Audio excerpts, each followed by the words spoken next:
Hello, my name is Matthew Pompa, and I'm with ASU's Mary Fulton's College, Teachers College.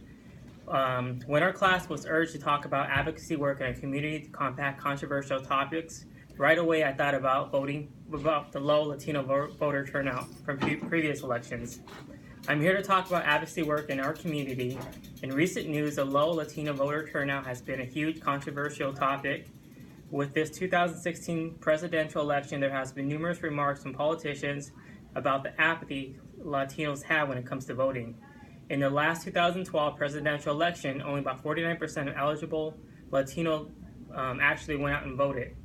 I know your organization is really passionate about increasing not only the Latino voter turnout, but voting in general. So I'm here to discover what inspired you to start up your own advocacy organization. My first question is, what inspired you to start up your organization? I think it was more of a need. There was we first started off doing about three major election cycles as employees of elections. Our first year we were volunteers because we were born in Mexico, and so we couldn't work legally until DACA came along in 2012. But we did Daniel Valenzuela's city council race, and that was a big part of our vision overall, developing into a narrative where we went out and knocked on low efficacy voters' doors and talked to them about electing somebody from the district that represented a little bit more what the district actually looked like and the demographics, and especially what was needed in the district. And so we went out there, talked to a lot of folks, and throughout a year's course of time, we won the election, and we were able to elect the first Latino to represent a more than 75% Latino district. And so after that, we carried on to helping more electeds represent office, and so we did some state rep campaigns, major losses in 2012 that really showed us that we had a long way to go as far as like what we needed to do in order to win representation in the state. And so we started doing voter registration, we started doing pebble walks, we started going out there and signing up people to get the mail-in ballot, and we started more campaigns. We started helping on more candidates, and it was 2013 where we really had a game changer as far as how we campaigned. And back then we weren't an organization still, but a lot of the key leaders of the movement and a lot of organizations out here in Arizona were already assembling as youthful people. And I was amongst one of those people. And in 2013, we did a city council race again and elected the first woman to represent South Phoenix and increase voter turnout by doing field operations, knocking on doors and talking to folks. And it was by 2014 that we were in a really impressive time as far as who was going to represent us in a congressional district that's going to be very important for the future of Arizona. And so we fought and won for a congressional seat here in Arizona, Congressional District 7. And it was after that that victory that really inspired us to start an organization. And so I started my own company, my own LLC, and started. My actual first client was Daniel Valenzuela, which is his re-election campaign had come along 4 years later, and we started the organization doing the same thing, but at a just better level, more technology involved. And eventually, we realized that we wanted to do more work, and so we started a nonprofit, a nonprofit in order to access and raise funds in order to do more educational work versus electoral work. So we were getting more people registered, we were getting more folks, we were teaching people what was on the ballot, we were doing it in a nonpartisan way. And so that's really how we started Law Machine, right, which is an organization that recruits young students from high schools and community colleges and universities to get involved in politics in a way where it's an internship that not only benefits them with a stipend, but they could actually understand how tough it is actually to win any type of race, right? Especially Sure. if they want to at some point run for office themselves, they'll know what it's like to be a little battle hardened out there. But yeah, that's what inspired to create our organization. Is there was more of a need out there, and we wanted to be part of that change. Okay. A lot of these questions are really going to be redundant towards what I just asked Yeah, you yeah, because you went over, kind of your mission of your organization. There was a need for it. yeah, You went over the steps you've taken. I mean, you went through a timeline. yeah, I remember you helping out my uncle's campaign, and that was so cool. yeah, I was really young. I think we're around the same age, right? yeah. How old are you? I'm 26 right now. To be 26 Yeah, years old and have this, yeah, started, that's a huge success for you. yeah. So I applaud you. Um, are there, do you influence voters to vote in a particular way, or like, do you resonate any? Because you mentioned you're a dreamer yourself, right? Yeah. So do you resonate your concerns from other dreamers to eligible voters to vote one particular way? Yeah, it really depends, what we're working on. But we do choose sides. We do pick sides. We follow every legal structure that is embedded in campaign Okay. law, but we do pick sides because we want to make sure that we are getting the right person elected. We've seen a lot of rampage electeds that do a lot of harm instead of good, and we've been able to fight that back with people power, right? When we have to make a government listen to what our needs are, but then we also have champions that get elected and become that voice with some pressure. Some folks need a lot more pressure to activate, especially if their constituency would vote otherwise. And so it's a lot of footwork. It's a lot of it.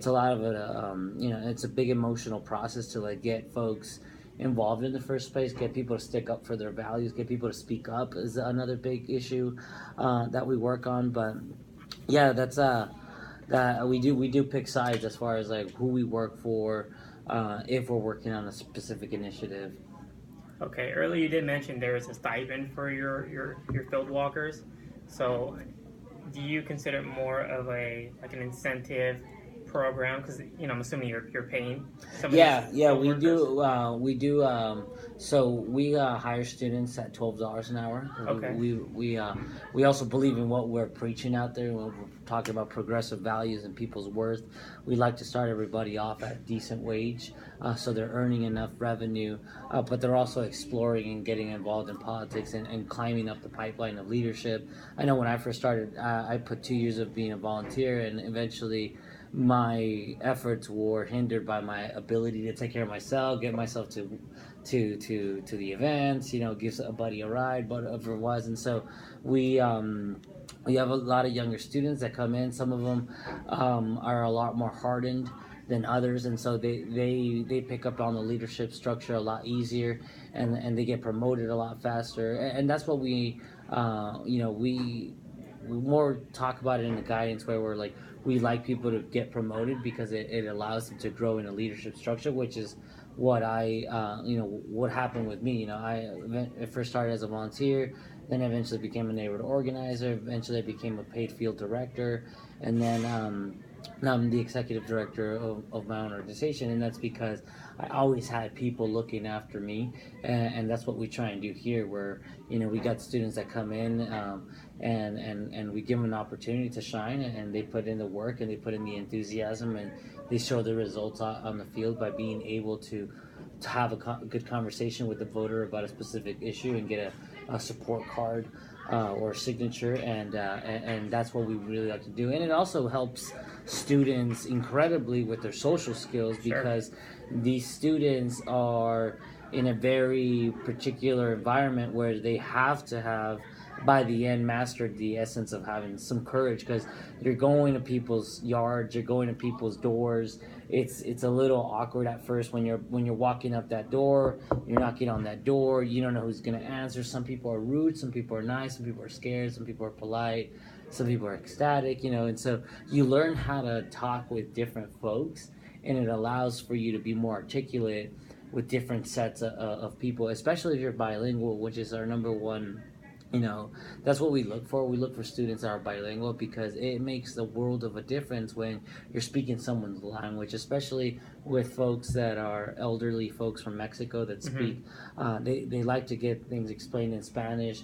They're U.S. citizens, but they they don't know how to read as well. You know, those kind of small issues that allow our students just to be angels. You know, they're helping hand. They're over there talking to folks about what's going on, what's on the school bond, who's running for state representative, what bills have they voted on, what you know, any questions they have, maybe getting a connection to the elected in the first place.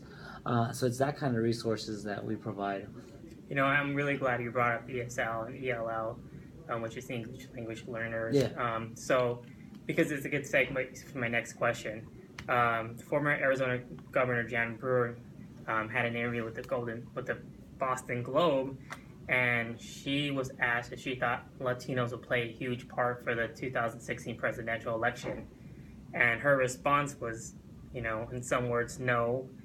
You know, they don't go out to vote. Yeah, yeah. Don't. So, do you believe that Latinos this year will play a huge part in the 2016 presidential election? With the facts from 2012, only 49% of eligible Latinos actually went out and vote. Do you think there's going to be a difference this year? Yeah, I think so. I mean, look, every year there is an add-on to the percentage of people who are voting. I mean, just in District 5, City Council District 5, we've seen a 40%, 50% increase in Latino voter turnout in specific precincts.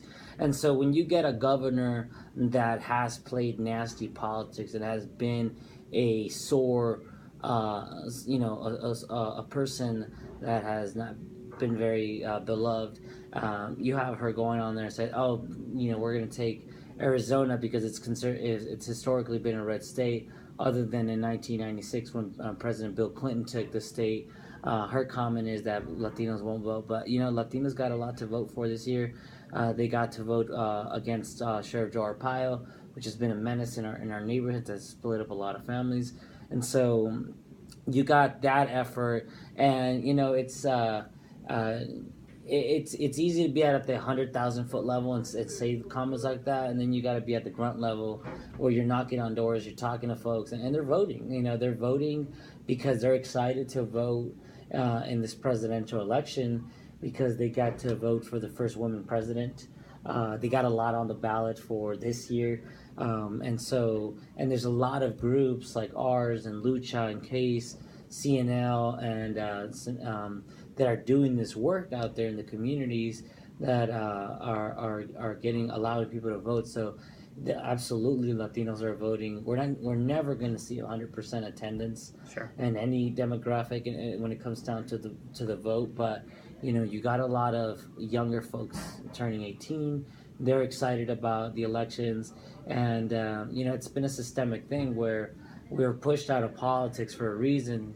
And you know, when you have organizations like this that are existing, it's to serve the people and get them out to vote. Yeah. So something I want to do for my advocacy work is I want to try to volunteer before the election. I do want to promote your events that you have, which I would post at mrmatthews.com. It's one of my advocacy work websites. Mm-hmm. Just to put it out there, do you have any upcoming events you want social media to know, ASU students to know from the Teachers College? Yeah, we have. I'm not sure on the calendar right now, but we got walks every single day from here to election day. And what we do is anybody who wants to volunteer goes to a volunteer program. Okay. That way they get trained properly, and they get to go out there. The guys and girls that we have on our team, they've been on the team for about 2 weeks, 3 weeks, a month, right? 2 months. And so they're much more faster and work very differently and separate from the volunteer programs. But the volunteer programs are essential because we got about 40,000 doors that we're trying to hit with the volunteer program. So we do have that. If anybody wants to volunteer, they could reach out to the BASTA campaign on Facebook, and BASTA is the campaign that we're currently working on, which is BASTA against Arpaio. So BASTA means enough in Spanish. Okay. So the campaign is enough, and so if anybody wants to volunteer, they can go to Facebook BASTA, and they could send a message, and somebody will reach out to them, and they'll get them involved in the next walk that's going to go out there on the field. And as far as events, it's just if anybody wants to volunteer, just